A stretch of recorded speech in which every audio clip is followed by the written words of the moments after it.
नमस्कार। अभिज्ञान कोचिंग रतनगढ़ में आपका हार्दिक अभिनंदन स्वागत है। हिंदी व्याकरण हम पढ़ रहे थे और हिंदी व्याकरण में हमारा शब्द विचार का टॉपिक चल रहा था। इससे पहले हम भाग 2 पढ़ चुके हैं और आज पढ़ेंगे शब्द विचार का भाग 3। तीसरे भाग में हम पढ़ेंगे कि शब्द है वो अर्थ के आधार पर है, वो 3 भेद होते हैं। आइए चलते हैं।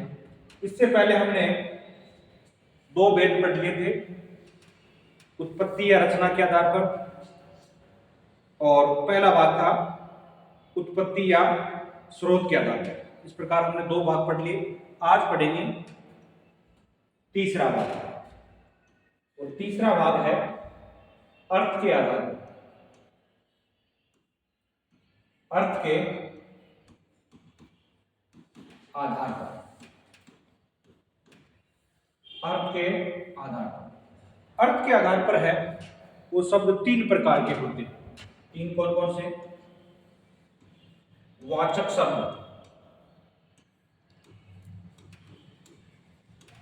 दूसरा है लक्षक शब्द, वाचक शब्द, लक्षक शब्द, और तीसरा भेद है व्यंजक शब्द। व्यंजक शब्द तो अर्थ के आधार पर है वो शब्द 3 प्रकार के होते हैं: वाचक शब्द, लक्षक शब्द और व्यंजक शब्द। इनके आगे एक एक का पढ़ेंगे वर्णन। पहला है वाचक शब्द। वाचक शब्द, वाचक शब्द कौन सा होता है?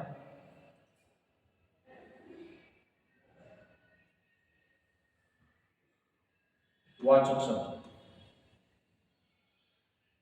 वाचक शब्द, वाचक शब्द जिस शब्द का मुख्य अर्थ हमें प्रकट हो जाए वह वाचक शब्द होता है। देखिए आगे, ऐसे शब्द,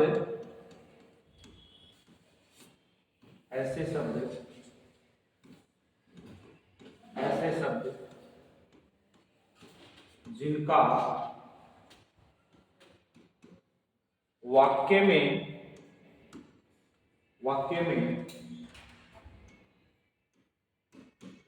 प्रयोग करने पर, प्रयोग करने पर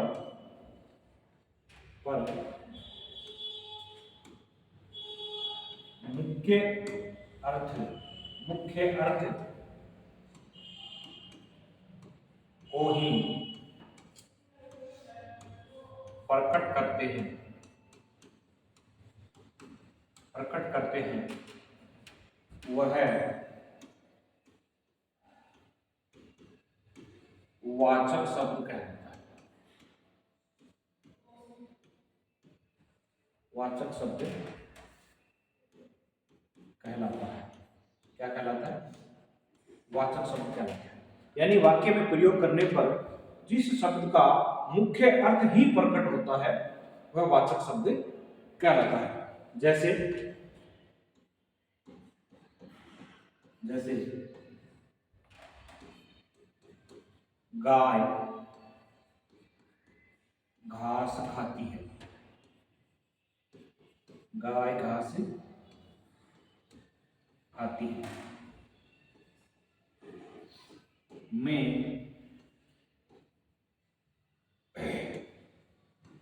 जयपुर में पढ़ता हूँ, मैं जयपुर में पढ़ता हूँ, मैं जयपुर में पढ़ता हूँ। वह घर जाता है, वह घर जाता है। तो इन शब्दों का हमें मुख्य अर्थ प्रकट हो रहा है। तो जैसे गाय घास खाती है, मैं जयपुर में पढ़ता हूँ, वह घर जाता है। इन शब्दों का मुख्य अर्थ या साक्षात अर्थ प्रकट हो रहा है, तो ऐसे शब्द है वो वाचक शब्द कहलाते हैं।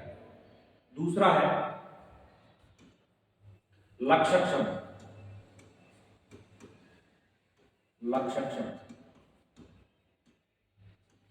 लक्षक शब्द। लक्षक शब्द कौन से होते हैं? देखो, ऐसे शब्द, ऐसे शब्द जिनका वाक्य में प्रयोग करने पर, ऐसे शब्द जिनका वाक्य में प्रयोग करने पर, वाक्य में प्रयोग करने पर,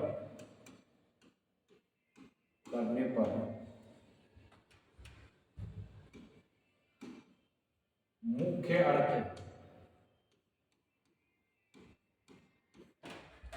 लुप्त हो जाता है, मुख्य अर्थ लुप्त हो जाता है तथा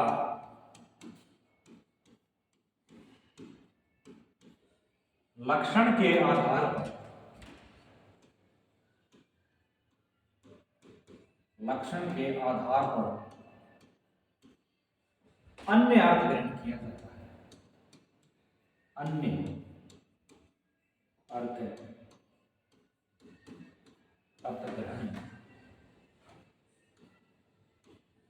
किया जाता है, अन्य अर्थ ग्रहण किया जाता है, वह लक्षक शब्द होता है, वह लक्षक शब्द होता है। कौन सा होता है? लक्षक शब्द होता है। क्या बोला हमने? लक्षक शब्द ऐसे शब्द जिनका वाक्य में प्रयोग करने पर मुख्य अर्थ तो लुप्त हो जाता है, यानी जो मुख्य अर्थ है वो तो लुप्त हो जाएगा तथा लक्षण के आधार पर कोई अन्य अर्थ ग्रहण किया जाता है, वह लक्षक शब्द होता है। कौन से होते हैं लक्षक शब्द? जैसे जैसे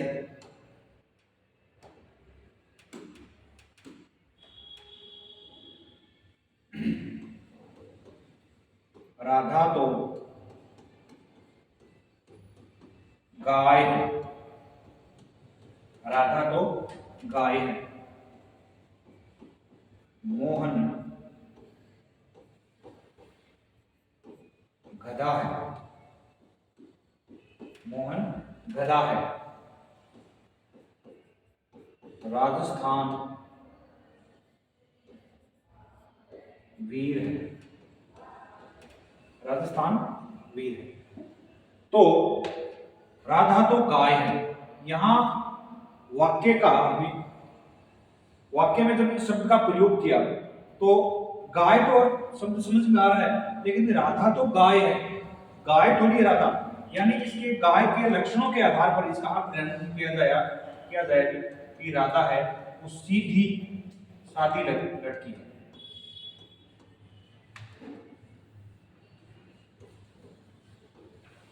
सीधी सादी है वो लड़की है। मोहन गधा है, गधा, मोहन गधा थोड़ी है, यानी गधे के आधार पर, यानी गधे के लक्षणों को लेकर है वो अर्थ ग्रहण किया जाएगा, यानी मोहन क्या है? मूर्ख है। ठीक है। राजस्थान वीर है, राजस्थान वीर थोड़ी है, राजस्थान के लोग वीर है। क्या है? राजस्थान के लोग हैं वो वीर है। इस प्रकार लक्षक शब्द वो होता है जो अपने मुख्य अर्थ को छोड़कर कोई अन्य अर्थ ग्रहण किया जाता है, तो वह लक्षक शब्द होता है। ठीक है, आगे चलते हैं। तीसरा है व्यंजक शब्द। व्यंजक शब्द, व्यंजक शब्द, व्यंजक शब्द कौन सा होता है?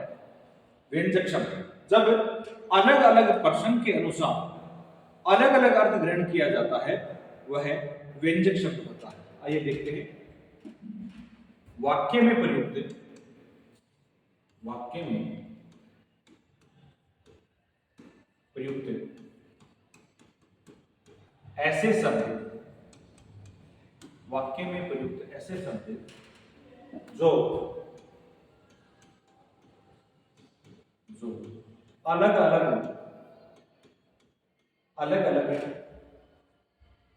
प्रसंग के अनुसार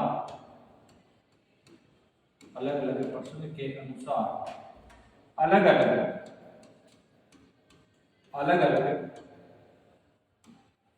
अर्थ ग्रहण किया जाता है।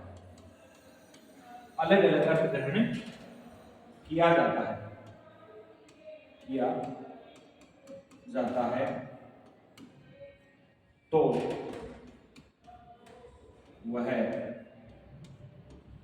व्यंजक शब्द होता है।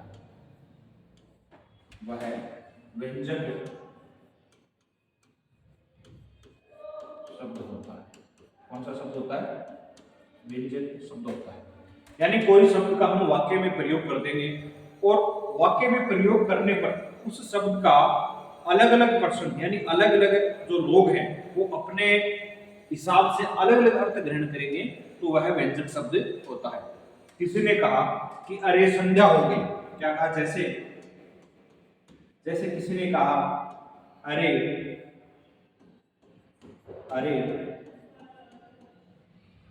संध्या हो गई। अरे संध्या हो गई। तो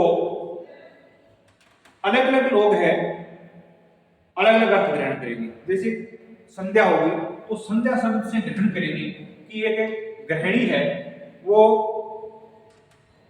सोचेगी कि रसोई का समय हो गया। मजदूर जो वर्ग है उनके घर जाने का समय हो गया। ठीक है। पुजारी लोग हैं वो उनके पूजा का समय हो गया। ठीक है। और जो व्यापारी लोग हैं उनको काम जल्दी जल्दी बढ़ाने का समय हो गया। तो अलग अलग पर्सन के अनुसार अलग अलग अर्थ ग्रहण किया जाता है, तो वह व्यंजक शब्द होता है। जैसे और देखते हैं, जैसे शब्द है आग में जल जाने से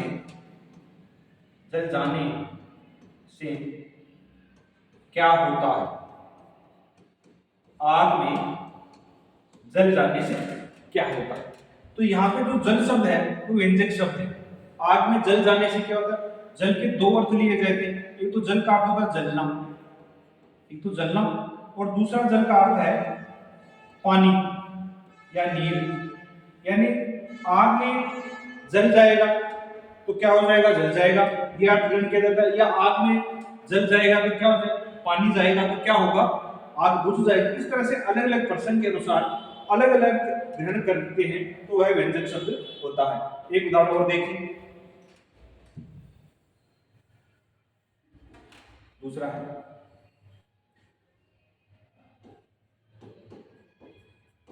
कौवा उड़ता आकाश में मगर रहता कहां? मगर रहता कहां? तो मगर शब्द है, इसमें व्यंजक शब्द है। मगर का एक अर्थ तो ले लेते हैं लेकिन वो आकाश में उड़ता है लेकिन रहता कहां है? और एक मगर का अर्थ ले दिया जा सकता है मगरमच्छ।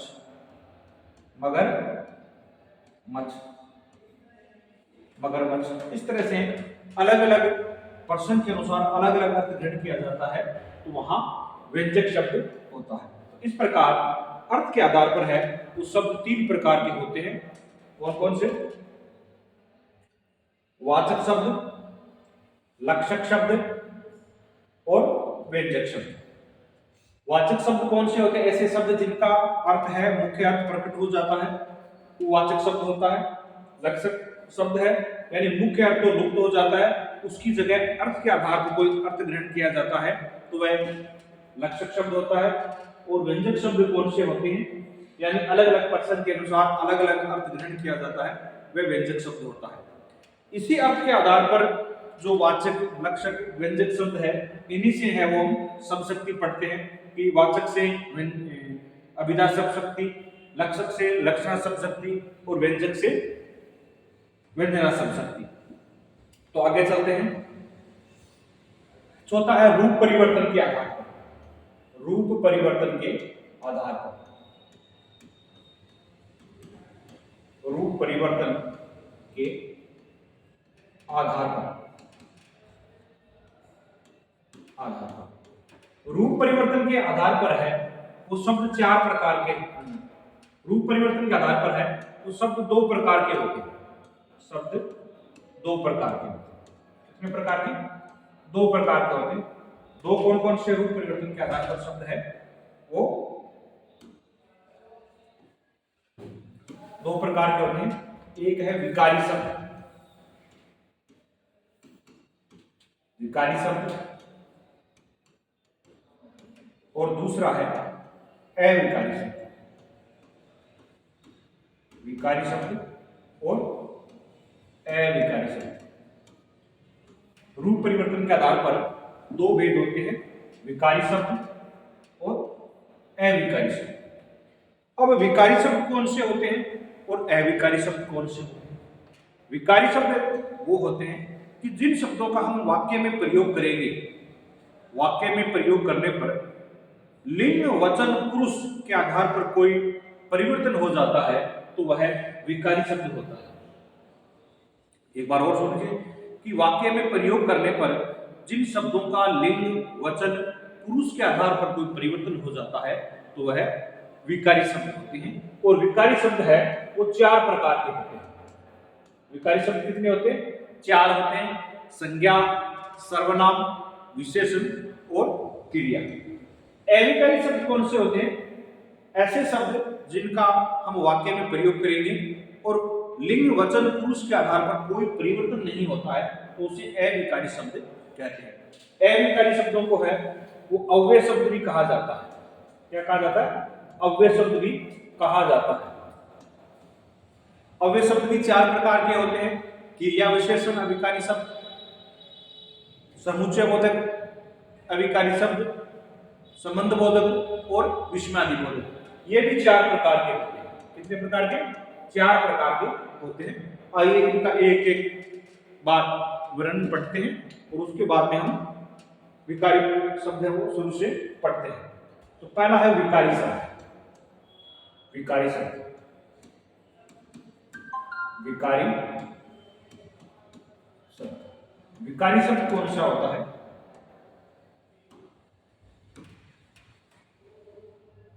ऐसे शब्द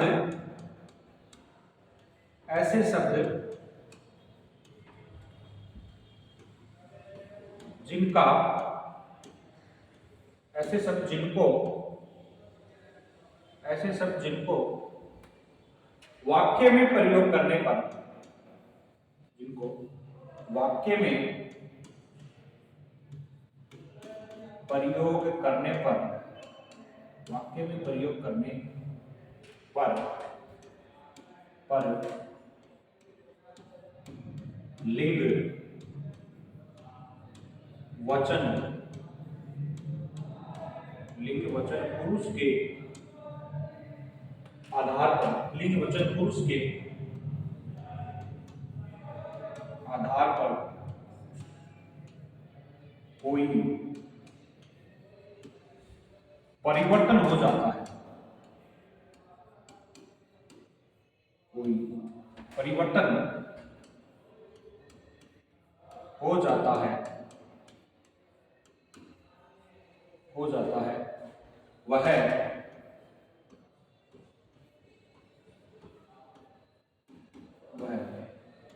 विकारी शब्द कहलाता है।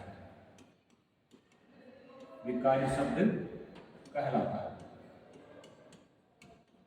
क्या कहलाता है? विकारी शब्द कहलाता है। विकारी शब्द कौन होते हैं? ऐसे शब्द जिनको वाक्य में प्रयोग करने पर लिंग वचन और पुरुष के आधार पर कोई परिवर्तन हो जाता है वह विकारी शब्द कहलाता है। और विकारी शब्द है वो चार प्रकार के होते हैं। कितने प्रकार के होते हैं? चार प्रकार के विकारी शब्द होते हैं। चार कौन कौन से? चार कौन कौन से? एक है संज्ञा शब्द। संज्ञा विकारी शब्द है। संज्ञा जैसे लड़का, स्त्रीलिंग में लड़की, और वचन में क्या हो जाएगा? वाक्य प्रयोग करने पर लड़के बन जाता है। दूसरा है सर्वनाम। सर्वनाम, सर्वनाम जैसे अपना, सर्वनाम अपना, स्त्रीलिंग में लिंग चेंज करते अपनी, और वचन चेंज करते ही परिवर्तन होता है, अपने बनता है। तीसरा है विशेषण।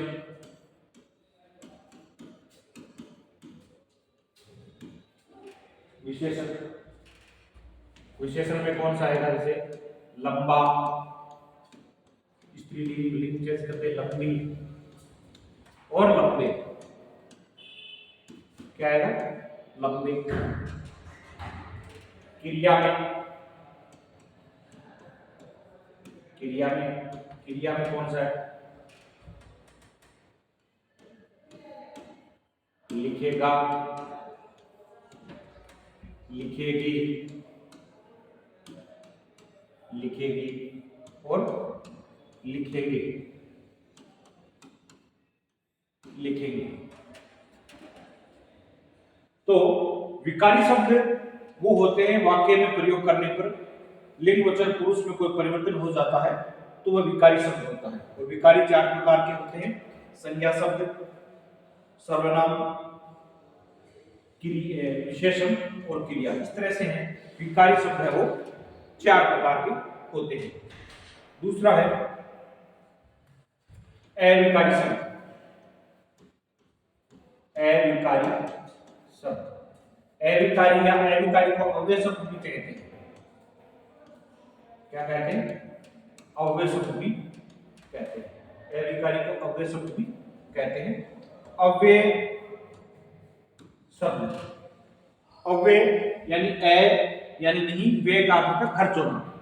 ये भी 4 प्रकार के होते हैं। कितने प्रकार के? ये भी 4 प्रकार के होते हैं। 4 कौन कौन से? पहला है क्रिया विशेषण।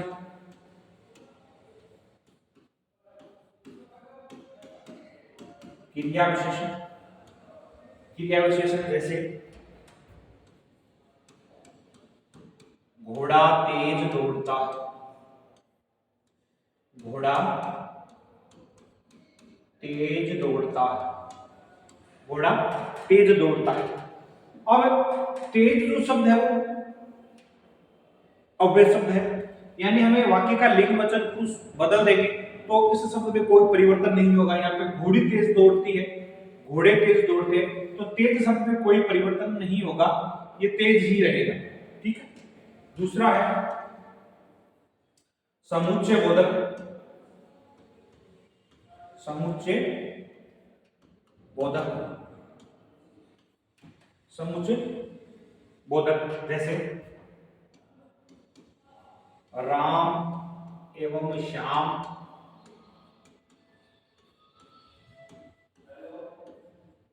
घनिष्ठ मित्र है।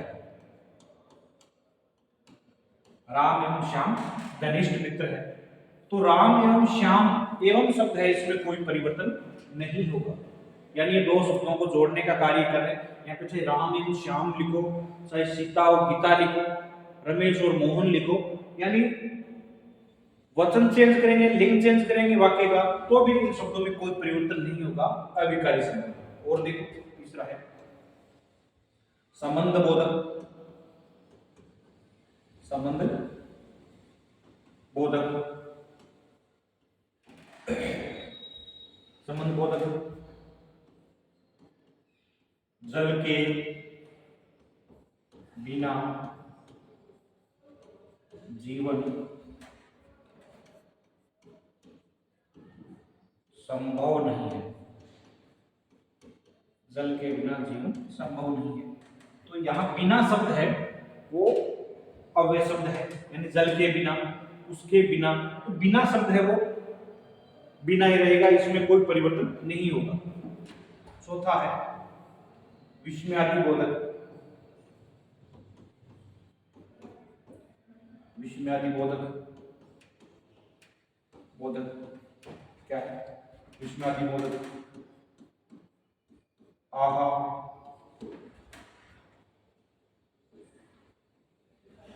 हम जीत गए,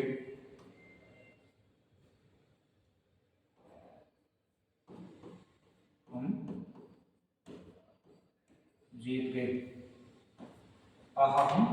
जीत गए। तो आहा शब्द में है कोई परिवर्तन नहीं होगा, कोई विस्मयकारी वस्तु लिखेंगे या कोई बात लिखेंगे तो आहा शब्द आएगा, ये विस्मयादि बोधक होगा। तो अविकारी शब्द भी 4 प्रकार के होते हैं, क्रिया विशेषण, समुच्चय बोधक, संबंध बोधक और विस्मयादि बोधक। इस तरह से रूप परिवर्तन के आधार पर शब्द 2 प्रकार के होते हैं, विकारी शब्द, अविकारी शब्द। विकारी शब्द वो होते हैं जिनका हम वाक्य में प्रयोग करेंगे तो वाक्य का लिंग वचन पुरुष बदल देने पर कोई परिवर्तन हो जाता है तो वह विकारी शब्द होता है।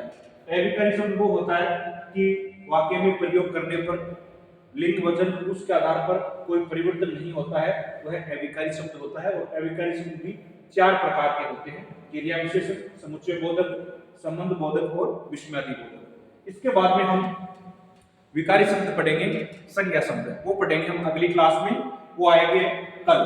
तो आप अगली क्लास ध्यान से पढ़ेंगे। विकारी शब्दों की क्लास शुरू होगी संज्ञा से और शुरू से लेकर विस्तारित रूप से पढ़ाया जाएगा।